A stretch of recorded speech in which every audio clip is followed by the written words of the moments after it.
Joel Rubin is a former Deputy Assistant Secretary of State. He's the president of Washington Strategy Group, a public affairs consulting firm. I asked him how the U.S. departure from UNESCO will unfold on the global stage. The downside is that we just lose influence around the world. And if we want to be respected, we have to be respected in all aspects of how we engage the world. And that means engaging on issues of culture, on issues of development, on issues of human concern. And that's where UNESCO fits. And we want to play a role in UNESCO. We don't want to be on the outside looking in. Israel followed up. It's kind of a 1-2 punch. Yes. What does this do to the institution? Well, it essentially hands over the keys to those who Israel and the United States are most critical of, and it allows them to control the agenda. So, for instance, when the Palestinians called for their own national identity to become a state and to be declared a state, UNESCO said, yes, we absorb you, we are calling you the state of Palestine. And that offended the United States and that offended Israel, and legitimately in many ways, because they wanted to see a different outcome. But they could still be at the table then, and they could still push back and try to get resolutions to shape it in a different direction. Now that's off. So now, if Israel's concerned about anti-Israel bias at UNESCO, Israel won't be there to defend itself, and that's unfortunate.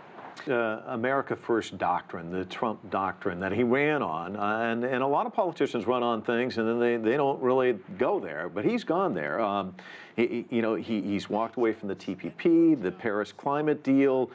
You just mentioned the Iran nuclear deal, NAFTA.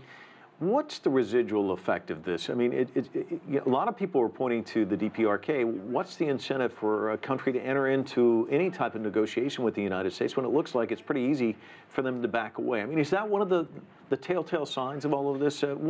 What's the lasting impact? So we think about this in two levels. On the policy level, this has damage to American credibility. It harms our ability to go to other partners and say, in the instance of North Korea, that we need them to be with us at the table to negotiate an agreement with North Korea that will stick. They'll look at us, and if the Iran deal is decertified, they'll look at us and say, we did that with you on Iran, and you just withdrew from the deal despite the fact that Iran has not violated it. So we're going to have a hard time working with you to our publics. But in terms of Americans, and this is a deeper question, and it's very important, Americans have profited by engaging the world. We have benefited economically through trade. We have improved global environmental standards by engaging countries around the world to raise the bar on human rights, raise the bar on issues related to intellectual property and standards that help our businesses.